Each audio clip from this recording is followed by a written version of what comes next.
7 heures du matin, sur la rive sud du fleuve Suchiate qui sépare le Guatemala du Mexique. C'est sur ce bout de rivière que commence un balai incessant de clandestins. Ils fuient la misère de l'Amérique centrale pour tenter de rejoindre les États-Unis. Chaque année, ils sont plus d'1 million, originaires du Salvador, du Honduras ou du Nicaragua, à tenter cette route de l'impossible vers le rêve américain. Sur la rive mexicaine, les militaires ne semblent pas surpris. Ils voient passer jusqu'à 1000 candidats à l'exil par jour. Ici, pas besoin de visa, quelques dollars suffisent pour que les soldats ferment les yeux. Depuis toujours, les migrants montaient sur les trains de marchandises qui partaient de la ville de Tapachula. Mais en 2006, l'ouragan Stan a dévasté les voies ferrées des côtes du Chiapas. Les premiers trains partent désormais de la ville d'Arriaga, 250 km plus au nord. Comme tous les jours, la gare d'Arriaga est envahie par des milliers de migrants. Ils prennent d'assaut ces trains en marche, direction le nord, les États-Unis à 4000 km. Au mépris du danger, chacun tente de trouver une petite place, sur les toits, entre les wagons, sur les essieux. Il peut y avoir jusqu'à 1000 clandestins par train.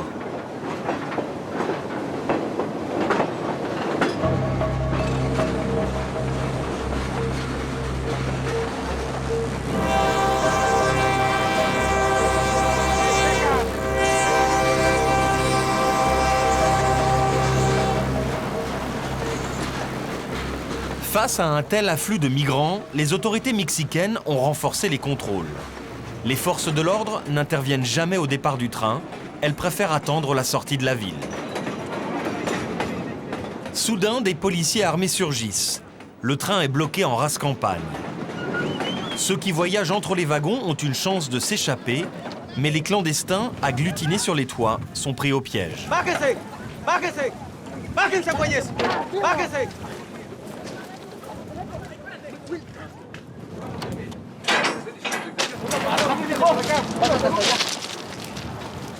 Ce jour-là, 300 personnes vont être arrêtées. Ces gens n'ont parcouru que quelques centaines de kilomètres sur le sol mexicain. Chaque année, seuls 40% des migrants atteignent la frontière des États-Unis.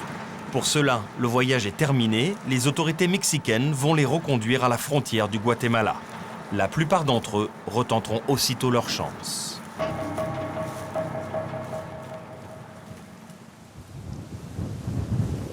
Ces 4 jeunes gens viennent du Salvador. Ce sont eux que nous allons suivre durant leur traversée du Mexique jusqu'à la frontière américaine. Cela fait 2 jours qu'ils marchent en direction d'Arriaga. Ils ont déjà parcouru plus de 200 km à pied depuis la frontière. Un calvaire. La traversée du Chiapas est extrêmement dangereuse. Ils ont été attaqués la veille et Jaime, le chef du groupe, se remet difficilement de ses émotions. Ça a été vraiment horrible. J'ai jamais vécu une chose pareille dans ma vie, tu sais. C'est la première fois que ça m'arrive. Qu'est-ce qui s'est passé exactement? 3 voleurs nous ont attaqués. Ils avaient des machettes, ils nous ont jetés par terre, ils nous ont déshabillés. Ce qui m'inquiétait, c'était pour elles. Je pensais qu'ils allaient les violer ou les maltraiter. J'ai prié Dieu, j'étais très révolté intérieurement. Et je me suis dit que s'il leur arrivait quelque chose, j'étais prêt à mourir sur place. Nestor a 19 ans. C'est la première fois qu'il quitte le Salvador, tout comme Velma, 23 ans, et Lupita, 19 ans, la fiancée de Jaime. Tous sont encore sous le choc. C'est très dur, parce qu'à la différence de Jaime, c'est mon premier voyage. Lui, il est déjà passé plusieurs fois, il a beaucoup d'expérience. C'est pas comme nous 3. C'est pour ça qu'on se dit souvent qu'on ne pourra pas y arriver. Moi, je leur dis tout le temps qu'il faut faire demi-tour. Comme tous les migrants d'Amérique centrale, ils sont entrés illégalement au Mexique. À tout moment, ils risquent d'être arrêtés et renvoyés chez eux. 3500 km les séparent de leur destination finale. Mon objectif, c'est d'atteindre Brownsville, au Texas. Et une fois là-bas, à travailler dur pour donner à Lupita une vie meilleure. Comme Jaime a déjà réussi plusieurs fois le passage aux États-Unis, il sait qu'à Arriaga, il y a trop de policiers. Il va donc contourner la ville et tenter de monter sur un train à la prochaine gare, Ixtepec, 100 km plus au nord.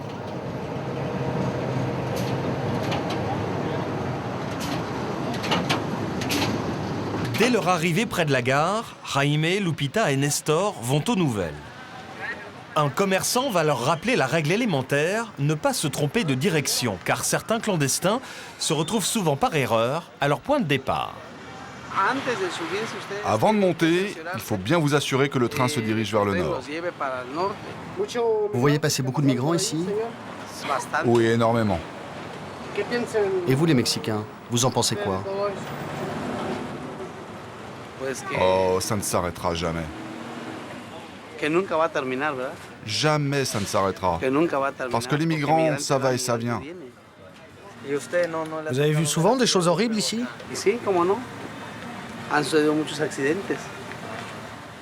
Oui, bien sûr, j'ai vu beaucoup d'accidents. Ceux qui tombent du train et qui en meurent, parce que le train leur passe sur le corps. Et aussi ceux qui ont les jambes coupées. Le 15 mars dernier, le train a déraillé et il y a eu 15 morts. 15 morts et énormément de blessés. Au Salvador, on entend beaucoup d'histoires comme ça, qui ont traumatisé Lupita avant notre départ. Beaucoup de gens parlent de ces accidents tragiques qui se passent pendant ce voyage. Lupita le vit très mal. Elle se sent triste. Mais bon, ça va, on va s'en sortir. Il faut pas perdre espoir. Moi, depuis qu'on est parti, j'ai pas perdu la foi et jamais je la perdrai. On va tous s'en sortir, ok, Nestor? On va continuer et quand on sera arrivé, on va faire une sacrée fête.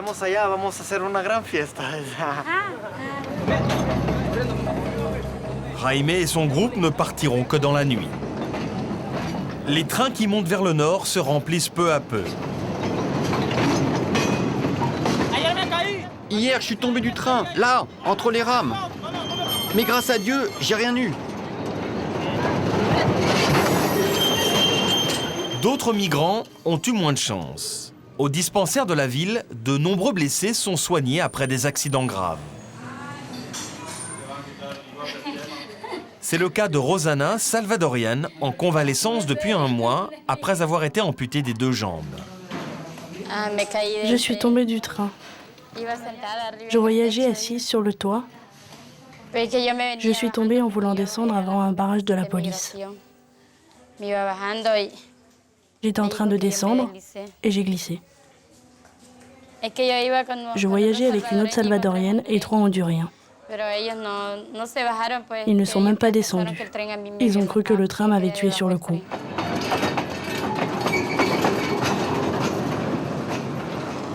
Dans ce petit hôtel face aux voies ferrées, Jaime et sa bande se reposent avant leur départ.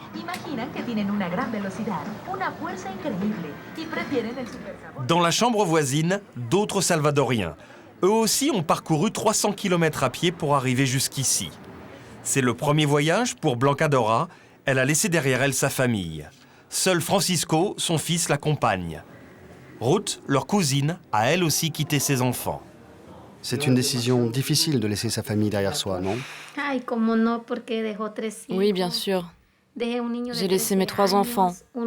Un fils de 13 ans, un fils de 8 ans et une fille de 3 ans. Mais je remercie Dieu parce qu'il m'a gardée en vie jusqu'ici. Et que j'ai le courage de continuer pour eux. Il faut aller de l'avant. Je n'ai pas le choix. Je sais qu'un jour, je vais rire à nouveau et me débarrasser de ma tristesse. C'est la vie. Il est 21h. L'assemblage des wagons du train se termine. Les migrants, tels des fantômes, envahissent les voies. Jaime et Lupita ont décidé d'emmener avec eux Francisco, Ruth et Blanca Dora, rencontrés à l'hôtel.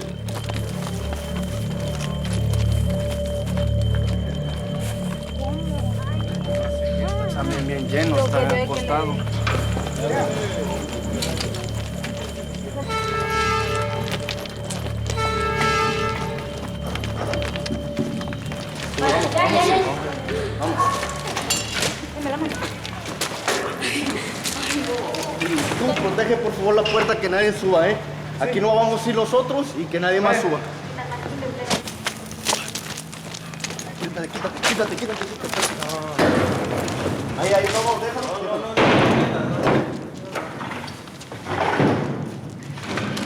Qu'est-ce que tu fais, Jaime? Je bloque la porte pour qu'elle ne se ferme pas pendant le voyage. On doit courir aucun risque.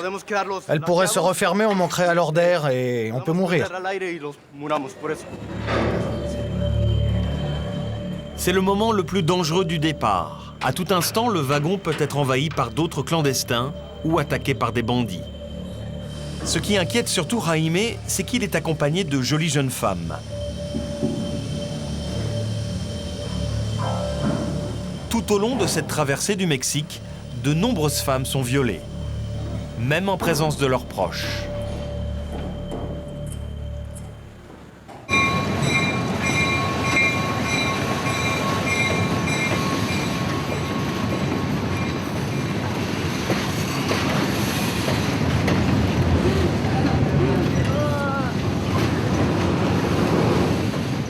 Début de l'aventure, Jaime sait qu'ils sont encore à 3300 km de la frontière américaine.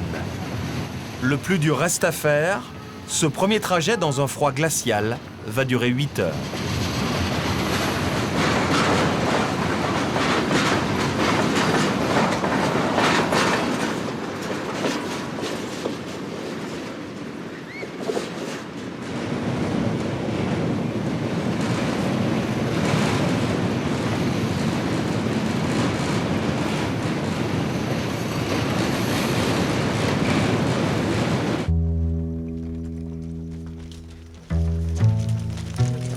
Il est 5 heures du matin, au milieu de nulle part. Le train s'est arrêté et se vide doucement. Épuisés, tous les clandestins vont s'éparpiller sur les voies pour attendre le prochain train.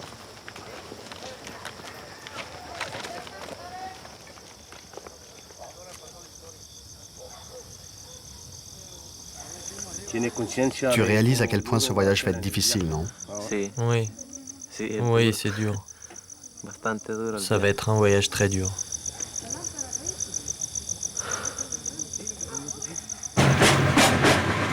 Une demi-heure plus tard, ils repartent.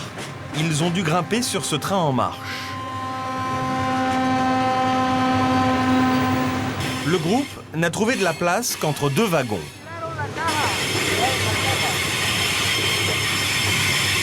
Leur seul repas, quelques oranges cueillies en attendant le train. Malgré la fatigue, impossible de dormir à cause du bruit assourdissant.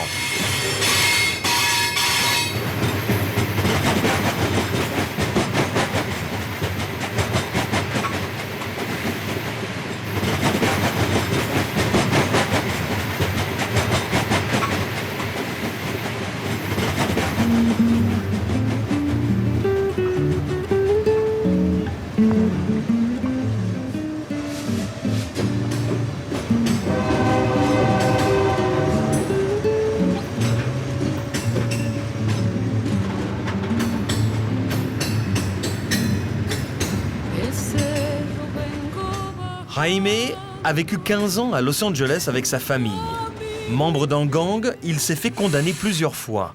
Les Américains ont fini par l'expulser et lui retirer sa carte de séjour pour une période de 7 ans. De retour au Salvador, sa rencontre avec Lupita l'a transformé. Une forme de rédemption, il l'emmène au Texas pour lui offrir une vie meilleure. Comment vous vous êtes rencontrés tous les deux? Lupita, je l'ai connue dans le village de Las Lajas, où vit ma grand-mère et mes cousins. Je l'avais repérée depuis longtemps, je lui disais bonjour de loin et je suis tombé amoureux d'elle. J'osais pas trop lui dire, je ne savais pas ce qu'elle allait penser de moi. J'ai donc dragué à l'américaine comme j'ai appris là-bas et je l'ai conquise.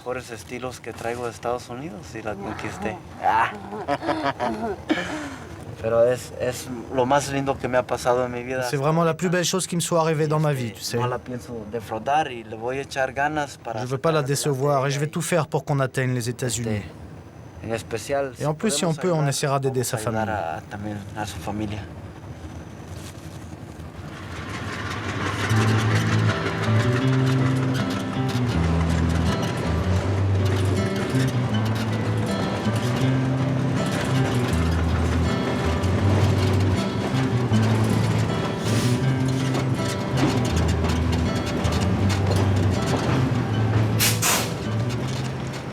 Arrivé à Tierra Blanca, Jaime veut poursuivre la route le plus vite possible.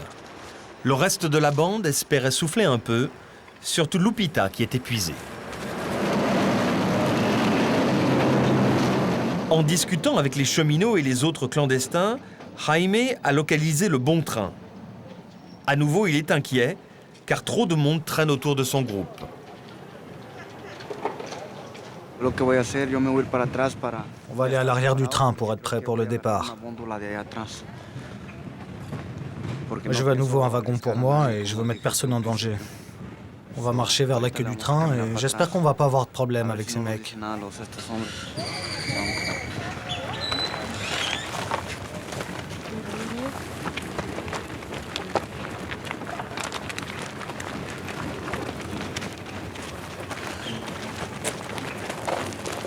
L'expérience de Jaime est un gros avantage pour le groupe. Il sait qu'il faut aller vite, ne jamais rester trop longtemps au même endroit et surtout s'isoler le plus possible des autres migrants. Con cuidado, agárrese bien. Pourquoi tu veux toujours voyager à l'écart des autres migrants? Tu sais jamais ce qu'ils ont dans la tête, ces gens-là. Parfois, ils t'approchent pour discuter, mais tu sais vraiment jamais s'ils te veulent du bien ou du mal. C'est pour ça, moi je m'en éloigne le plus possible. J'ai toujours fait comme ça dans mes précédents voyages. Crois-moi, c'est mieux comme ça. Comment tu te sens là? Un peu nerveux à vrai dire. On va arriver à Orizaba et cet endroit me rend vraiment nerveux. Beaucoup de flics là-bas, tu sais. Mais bon, je vais en confiance avec Dieu pour que tout se passe bien. S'il y a beaucoup de policiers là-bas, comment tu vas faire? Là, on essaiera de s'en sortir comme on peut. Surtout là-bas, faut agir vite. C'est qui Stéphanie? Ah, Stéphanie, c'est ma fille. C'est ma fille qui vit à Los Angeles, elle a 5 ans. Je l'aime énormément, elle me manque beaucoup. Un jour, j'emmènerai Lupita à Los Angeles pour lui présenter.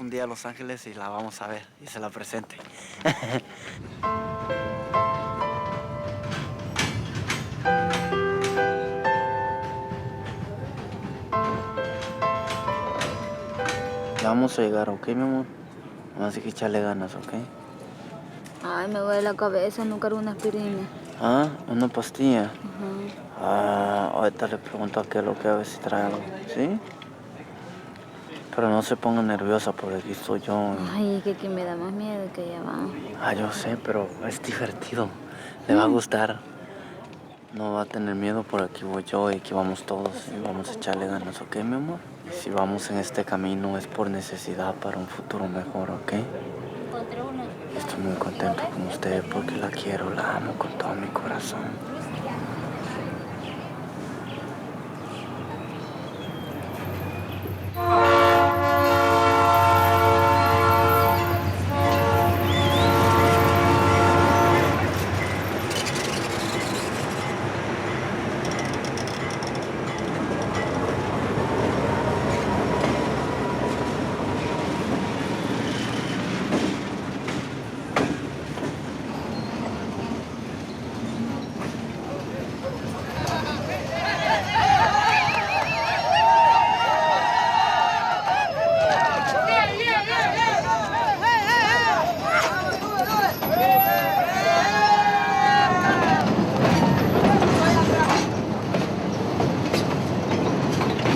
Les clandestins peuvent attendre plusieurs jours un départ. Jaime, lui, sait qu'il faut enchaîner les trains. Tout est une question de timing. Si on n'arrive pas à monter rapidement sur les trains les uns derrière les autres, on perd le rythme. C'est du temps perdu pour atteindre notre objectif.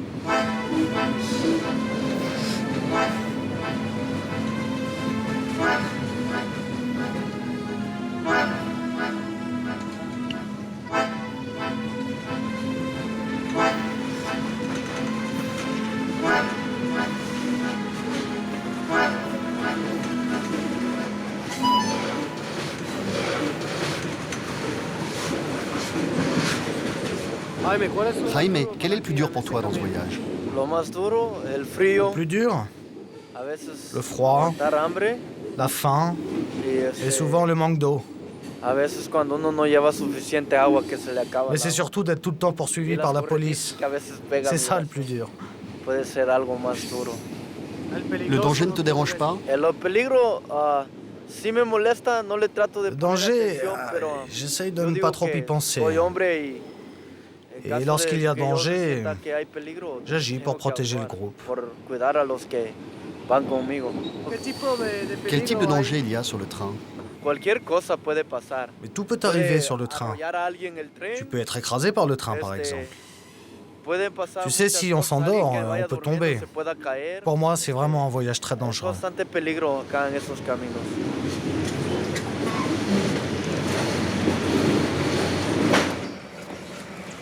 Après 4 heures de voyage, le train s'arrête en rase campagne, car le machiniste doit se reposer.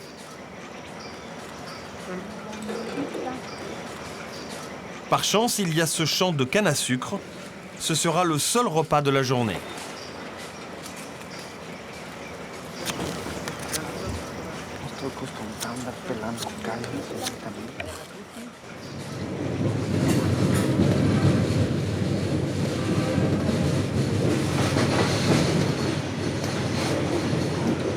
Ruth et Blanca Dora ne savent pas vraiment où elles vont s'installer aux États-Unis. Pour faire vivre leur famille restée au Salvador, elles ont fait le choix de l'exil dans un pays dont elles ne connaissent rien. Comment vous imaginez la vie aux États-Unis? J'imagine l'Amérique avec plus de modernisme. Et si on part là-bas, c'est pour cette raison, pour survivre. Parce que chez nous, au Salvador, il n'y a pas de travail. Et surtout, aucune augmentation de salaire. Ceux qui travaillent de 6 h du matin à 6 h du soir gagnent à peu près $5 par jour. Vous avez une idée de ce que vous allez faire là-bas? Je pourrais être femme de ménage ou m'occuper d'enfants. De toute façon, on travaillera, c'est sûr. Je pourrais être serveuse dans un restaurant aussi.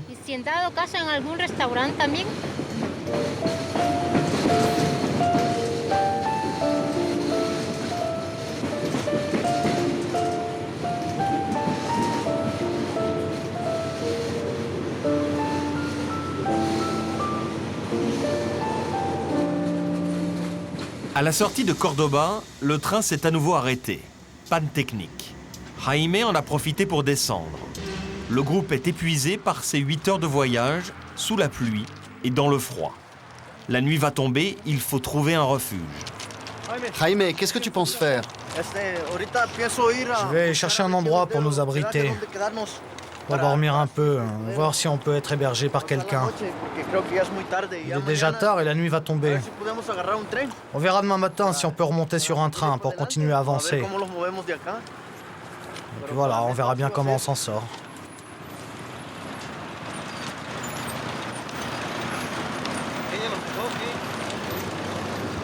Pas question de s'aventurer dans le centre-ville, c'est trop risqué. Ils ne doivent pas s'éloigner des voies.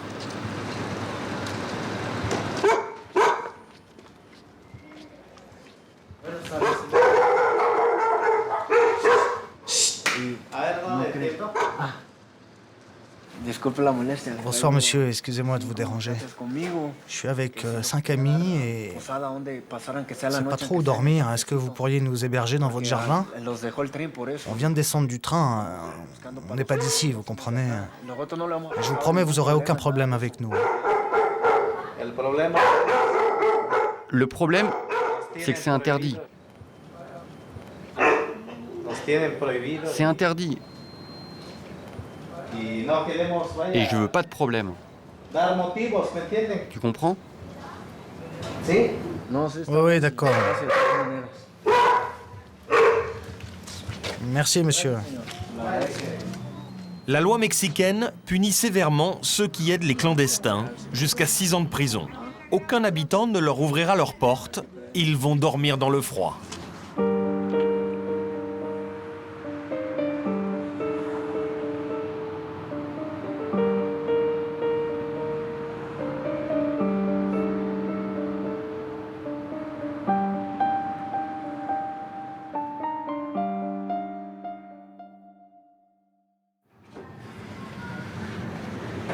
8 heures du matin, gare de triage d'Orizaba. Le groupe de Jaime s'est caché sous un wagon, à l'écart des autres migrants. Ce matin, le moral n'est pas bon. Ici, on n'a aucun soutien. Je te dirais que faire tout ce voyage dans ces conditions, c'est vraiment difficile. Où qu'on aille, personne ne nous attend jamais. C'est difficile tout ça. Comment tu te sens? Ah, je me sens assez stressé. En plus, il fait froid. Et il va faire encore plus froid plus loin. Mais bon, ça va aller. On a bien avancé et si on garde ce rythme, on va bientôt atteindre l'objectif. On en est où du voyage? À peu près à la moitié? On est presque à la moitié. On va atteindre l'état de Tlaxcala-Pisaco. De là, on continuera en bus. Le train, c'est fini. On ne peut plus continuer en train. Trop risqué, la police est partout. À partir de Lecheria, c'est rempli de flics, c'est bien connu. En comparaison, ici, la présence policière est comme ça. Là-bas, elle est comme ça. 4 heures plus tard, un train arrive enfin. Tout le monde est tendu. Cette gare est connue pour sa forte présence policière. Depuis le matin, des policiers sont passés plusieurs fois à côté du groupe, sans les repérer. Jaime est inquiet. Ils attendent depuis trop longtemps. Ils risquent de se faire arrêter. Soudain, au loin, 2 policiers se dirigent droit vers eux. Pour les laisser monter sur le train, ils vont les racketter. Une quinzaine de dollars pour le groupe. Une pratique courante tout au long du périple vers les États-Unis. Sans ce bakshish, le voyage est terminé.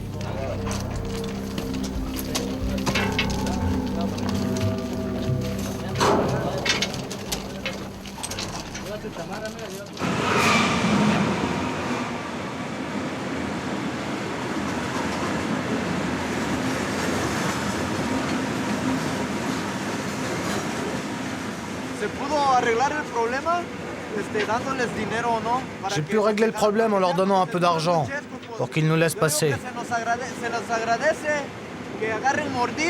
Ils auront boire un coup avec ça. À vrai dire, je trouve ça pas très bien de donner des bakshish à la police. Mais c'est la seule façon de pouvoir continuer. C'était ça, sinon on serait pas là.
Tu me disais l'autre jour que tu voulais changer de vie. Et ça y est, j'ai changé de vie. Comment était ta vie avant? Disons que j'avais une vie un peu effrénée.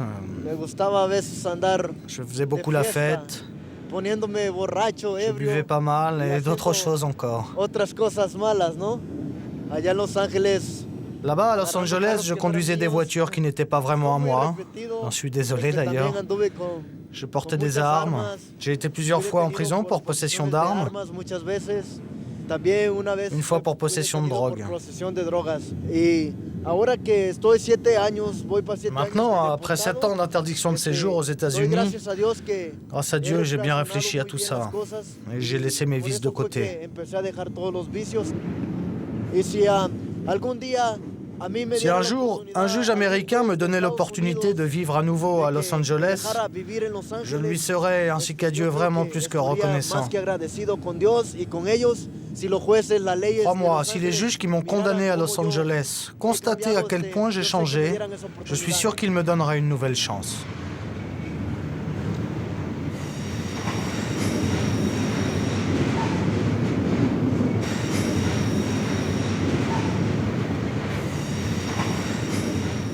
À Pisaco, à 2000 km de la frontière américaine. Les clandestins poursuivent leur périple en train. Comme prévu, Jaime et son groupe s'arrêtent ici pour continuer par la route. Lors de son précédent voyage, Jaime s'est lié d'amitié avec un Mexicain de la ville. C'est chez cet homme qu'il compte se reposer. Rendez-vous a été pris le long des voies.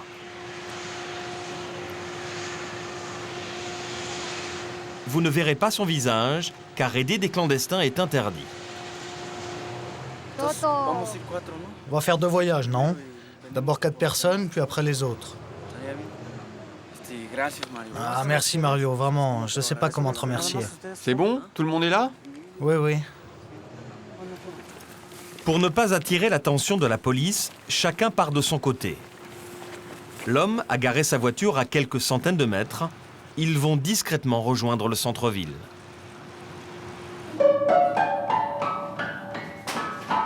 Lupita est la première arrivée dans cet appartement inoccupé. Il y a une douche, ouais. La douche. Velma, elle, épuisée, craque. Elle abandonne, elle rentre au Salvador. Jaime arrive enfin. Le groupe est au complet, mais plus pour longtemps. Car voyager ensemble, à 6 dans un bus, est trop risqué. Ils pourraient être repérés. À ce stade du voyage, pas question de faire une erreur.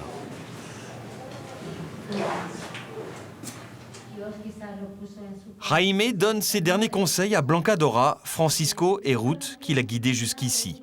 L'émotion est forte, mais avec son expérience, Jaime le sait, il n'a pas le choix. C'est très triste, je sais. Je n'aime pas l'idée qu'on se sépare parce qu'on s'est attachés les uns aux autres. Et c'est triste. Dieu seul sait ce qu'on a enduré dans ce voyage, depuis la frontière du Guatemala avec le Mexique. Dieu sait comment on a traversé cette rivière, comment les gens nous ont traités, comment certains nous ont maltraités, toute cette souffrance qu'on a endurée. Pour la suite du voyage, emmener tout ça, ça sert à rien. Il faut le jeter. Avant de traverser le fleuve, vous devez l'avoir laissé derrière vous. Un dernier conseil que je peux vous donner, voyagez le plus propre possible. Mettez-vous un peu de parfum, vraiment mettez vos habits les plus propres. Je sais que vous allez y arriver. Je ne perds jamais espoir, ni pour moi, ni pour les autres. Et vous allez y arriver. Prenons-nous la main. Que Dieu nous garde unis et qu'il nous emmène et nous protège jusqu'à notre destination finale.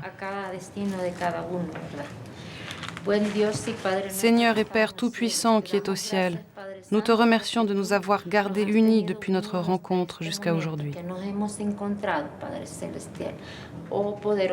Dieu Tout-Puissant, protège-nous le reste de notre voyage. Donne-nous de la force et du courage, mon Père, car tu es grand, Seigneur. Tu veux qu'aujourd'hui soit l'ultime moment où nous soyons ensemble comme compagnons de route. Merci, mon Dieu, car c'est toi qui l'as décidé.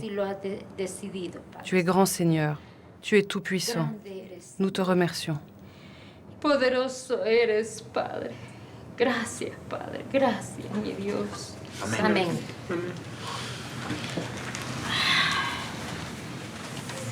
Destaparemos la gaseosa.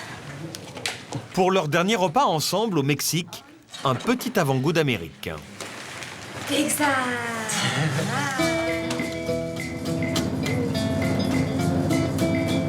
Dans le bus qui fait route vers les États-Unis, pour ne pas attirer l'attention, Jaime et Lupita voyagent en amoureux. Nestor, lui, 3 rangées devant.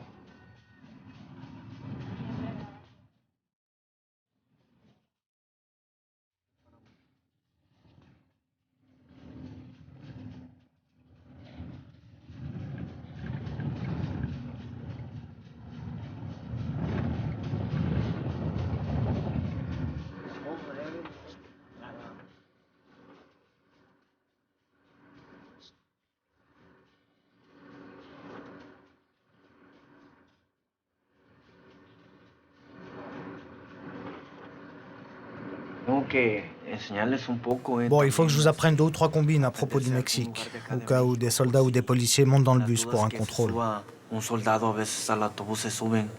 Ça arrive souvent et ils peuvent te demander d'où tu viens, où tu vas, d'où tu es. Il faut surtout pas être nerveux et leur répondre rapidement. Du genre, je viens de Villa Camacho et je vais voir une tante à Matamoros. Et elle habite où ta tante? Dans le quartier de San Juan. Tu vois, un truc comme ça. Tu dois toujours répondre quelque chose rapidement. Parce que s'ils te sentent nerveux, ils peuvent te demander tes papiers. Autre chose, il faut connaître le nom du président du Mexique. Il demande souvent ça. Tu dois répondre Felipe Calderón. Et s'il te demande le nom de son prédécesseur, il faut dire Vicente Fox. Voilà maintenant 4 jours qu'ils enchaînent bus sur bus. Ils approchent enfin des États-Unis. Il y a de plus en plus de patrouilles de police. La frontière n'est plus qu'à 600 km.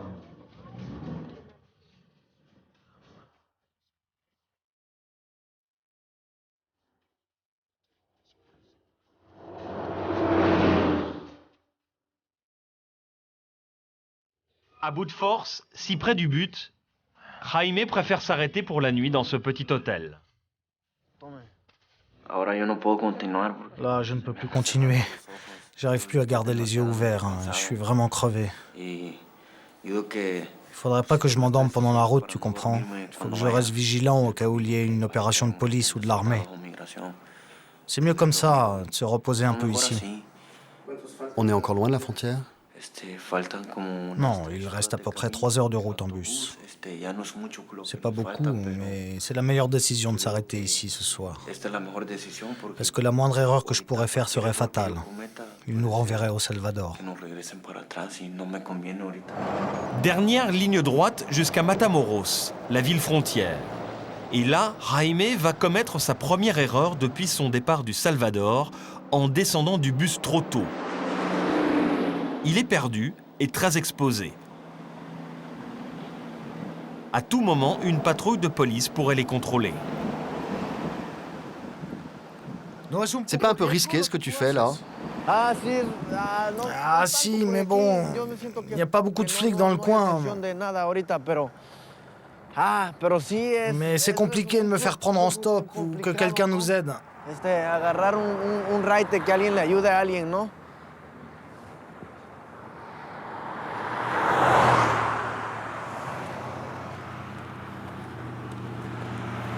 Je me sens un peu comme un idiot, mais bon, on va s'en sortir. C'est comme ça, c'est notre destin et c'est comme ça qu'est ce voyage.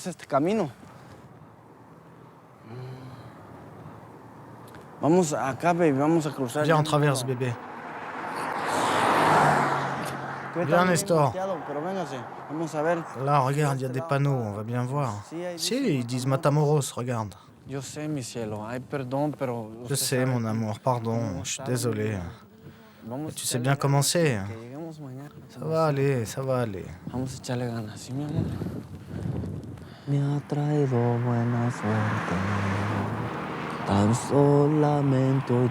Il est 22 heures, la nuit est glaciale. Pour atteindre cet arrêt de bus, les 3 compères ont marché 20 km.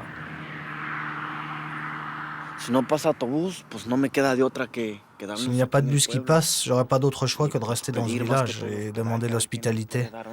Voir si quelqu'un pourrait nous héberger. Parce que là, on meurt de froid. Mais bon, ça va aller. Il y a bien un moment où un bus va passer.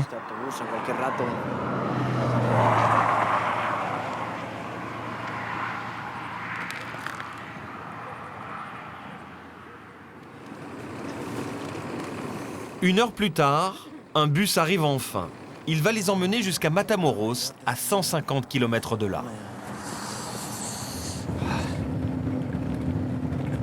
Ils sont arrivés. Cela fait 24 jours qu'ils ont quitté le Salvador. Ils ont parcouru 3800 km.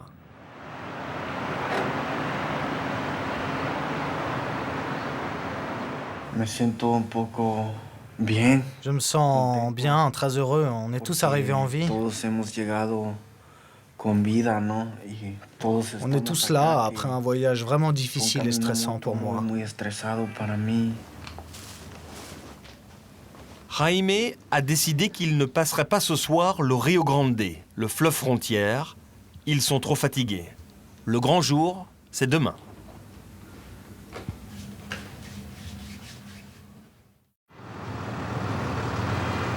Dernier après-midi avant de tenter la traversée du fleuve.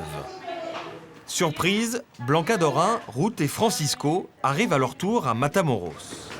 Comme ils l'avaient prévu, ils rejoignent Jaime dans cet hôtel.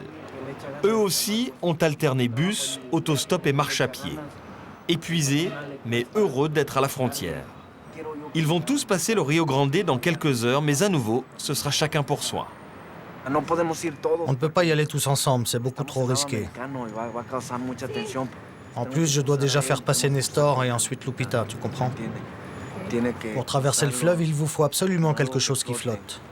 Parce que dans le Rio Grande, même les bons nageurs peuvent se noyer. Il nous faut une chambre à air? Oui, une chambre à air ou une bouée. Mais on peut en trouver une sur place, tu crois?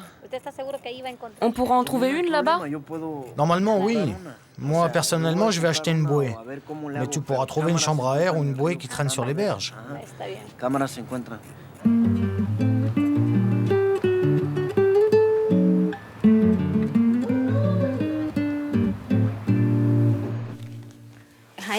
Jaime, lui, il dit qu'il n'y a plus de danger, mais moi, je dis le contraire. Ça me fait peur de traverser le fleuve. De quoi tu as peur exactement? J'ai peur de me noyer ou qu'il nous attrape de l'autre côté. Juste avant de quitter l'hôtel, Jaime nous demande notre téléphone pour passer un appel important au Salvador. N'oublie pas de faire l'indicatif et après 788 16 14. Allô, bonsoir, excusez-moi de vous déranger. Monsieur Salvador est là? Vous pouvez me le passer, s'il vous plaît? Monsieur Salvador, c'est le père de Lupita. Bonsoir, excusez-moi, je parle à Monsieur Salvador? Écoutez, il faut que je vous parle très sérieusement de Lupita. Non, je vous rassure, elle va très bien, monsieur. Je suis Jaime, le fils de Damaris. Écoutez, ça fait longtemps que je dois vous parler de votre fille. Vous savez, je l'aime énormément et elle me dit que vous n'êtes pas très content que je sorte avec elle. Je sais que vous avez du mal à l'accepter pour plein de raisons, et spécialement parce que je suis un peu tatoué. Je suis un bon gars, monsieur. Je ne suis pas un mauvais garçon, vous savez, et je suis très travailleur aussi.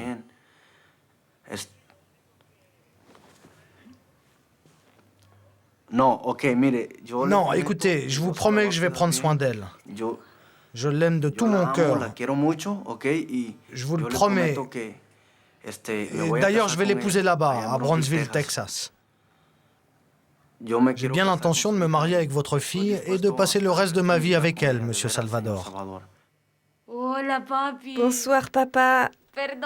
Pardon.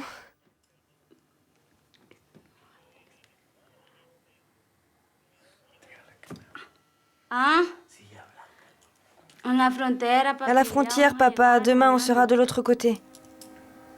Oui.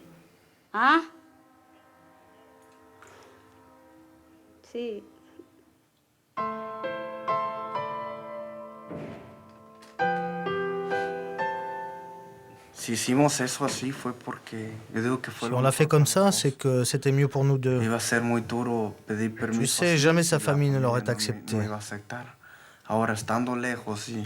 Maintenant, on est loin d'eux, on a atteint notre objectif. On s'aime énormément tous les deux et je sais qu'on va être très heureux ensemble aux États-Unis. Pour le reste, j'aurai tout le temps pour me faire accepter par sa famille.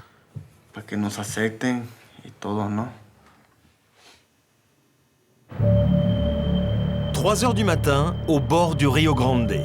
Ces lumières en face, c'est Brownsville, Texas.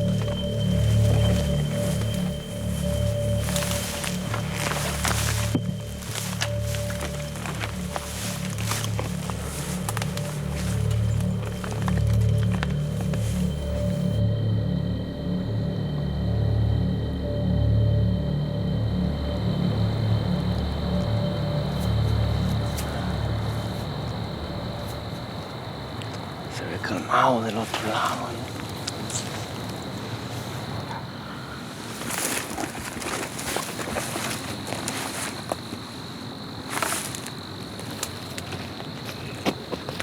Dernière précaution, dans l'après-midi, Jaime est venu cacher une bouée le long de la berge. ¿Qué haces? Este lo ven a esconder en la tarde. Esto nos va a ayudar a flotar para llegar de aquel lado. ¿Qué es? Es un cocodrilo. Como el que acabamos de ver ahorita en el agua. ¿Cómo está la situación? ¿Cómo te parece? Se ve algo calmado. No veo tensión de migración del otro lado. Todo veo que está muy bien y que va a salir bien todo. Aquí nos vamos a cruzar. Aquí nos vamos a cruzar.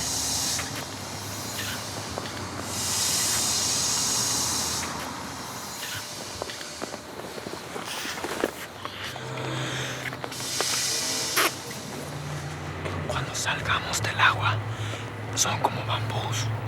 Se agarra uno y se jala para arriba para subir a esa montañita, ¿ok?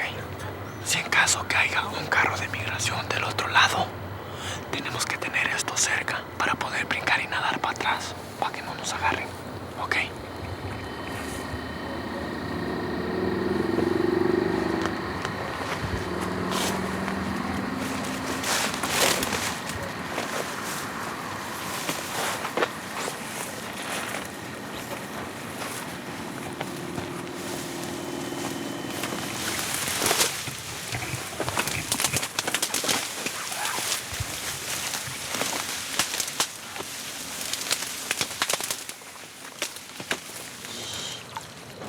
Va a pasar allá primero. Pasar allá primero.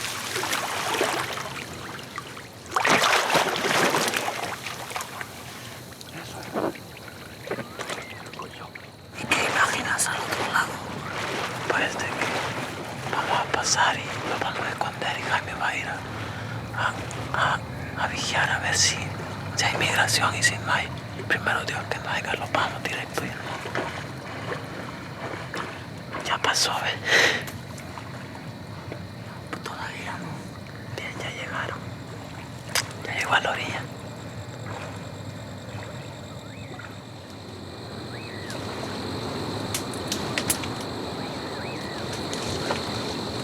¿Qué te sientes ahora mismo?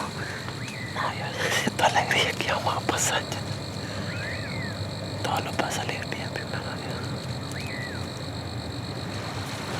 Petit problème, en revenant chercher Nestor, Jaime n'arrive pas à le retrouver sur la berge.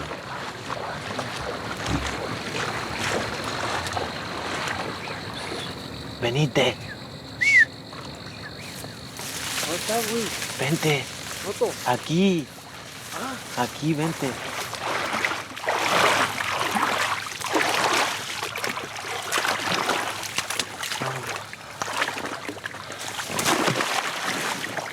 Espérate, ¿sí? Pues que ¿viste dónde quedó Lupita? Sí. ¿Cómo fue, Jaime, con Lupita? ¿Cómo fue? Todo es un éxito, ya está bien. Lo tengo allá. Ella... Espérate, Toto. Ella está allá. Ella está... Espérate, güey. Ella está muy bien. Ahorita la tengo muy escondida. Dejé la camisa blanca para no perderla de vista. Con mi camisa blanca la puedo encontrar a ella. Es una señal a donde ella está. ¿No movimiento de migración allá? Ahorita no se ve nada, pero...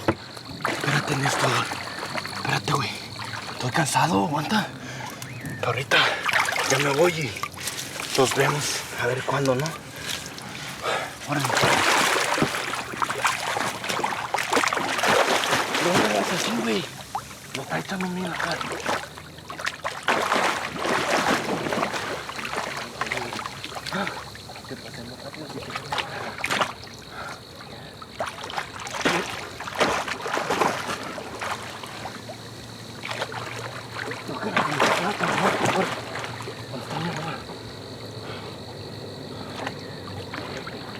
Busca la camisa blanca, no Busca